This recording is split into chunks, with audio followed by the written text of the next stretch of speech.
नमस्कार। मैं आज आप लोगों को कुछ बातें बताना चाहूँगी जो मैंने बहुत सारे लोगों के बीच में रहकर देखा है और बहुत हद तक मैंने महसूस किया है कि जब इंसान अपनी ज़िंदगी में आगे बढ़ते रहता है तो उसके मन में बहुत सारी चीज़ें चलती हैं। जब वो अपने आप को कह सकते हो कि अकेला महसूस करने लगता है, उसके पास लोग होते हैं पर वो अपनी बातों को बयां नहीं कर पाते हैं, तो उनके मन का जो अकेलापन होता है वो कैसा होता है उसे मैंने कुछ पन्नों में उतारने की कोशिश की है। तो मैं आप लोगों की इजाज़त के साथ उन सारी चीज़ों को आपके सामने रखना चाहूँगी। उम्मीद है आपको पसंद आएगा।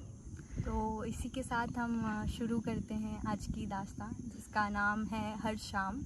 तो इसी के साथ मैं शुरू करना चाहूँगी कि हर शाम सन्नाटे में गुज़र रही थी, मानो खुद से ही गुफ्तगू हो रही थी। बहुत कुछ कहना था पर कोई सुनता नहीं, अब ये दिल और ख्वाब बुनता नहीं। भीड़ में हूँ पर कोई अपना नहीं, अब दिन कट रहा है इस दिल में कोई सपना नहीं। अब दिन कट रहा है पर इस दिल में कोई सपना नहीं। यूं चुपचाप रहकर शोर सुन रही हूँ, टूटे हैं जो सपने उन्हें फिर से कहीं ना कहीं बुन रही हूँ। लोग पल पल में जीते हैं, अब मैं हर पल में ज़िंदगी ढूंढ रही हूँ। लोग पल पल में जीते हैं, अब मैं हर पल में ज़िंदगी ढूंढ रही हूँ। मैं कैद हूँ खुद में ही कहीं, पर खुद से निकलने की आरज़ू नहीं। आपको लगेगा कि मेरा दिल टूटा है, पर ऐसा नहीं, बस मेरा मन खुद से रूठा है। अकेलेपन का भी अपना मज़ा है, पर खुद में रहना भी एक सज़ा है। अकेलेपन का भी अपना मज़ा है, पर खुद में रहना भी एक सज़ा है। ऐसे रहने की अब मानो आदत सी हो गई है, बाहरी घाव से मानो राहत सी हो गई है।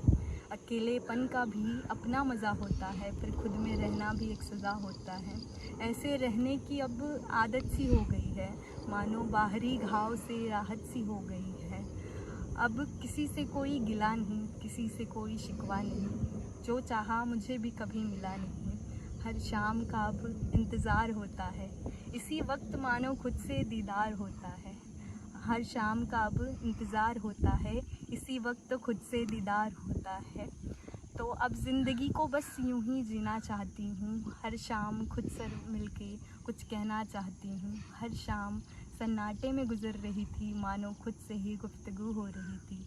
हर शाम सन्नाटे में गुज़र रही थी, मानो खुद से ही गुफ्तगू हो रही थी।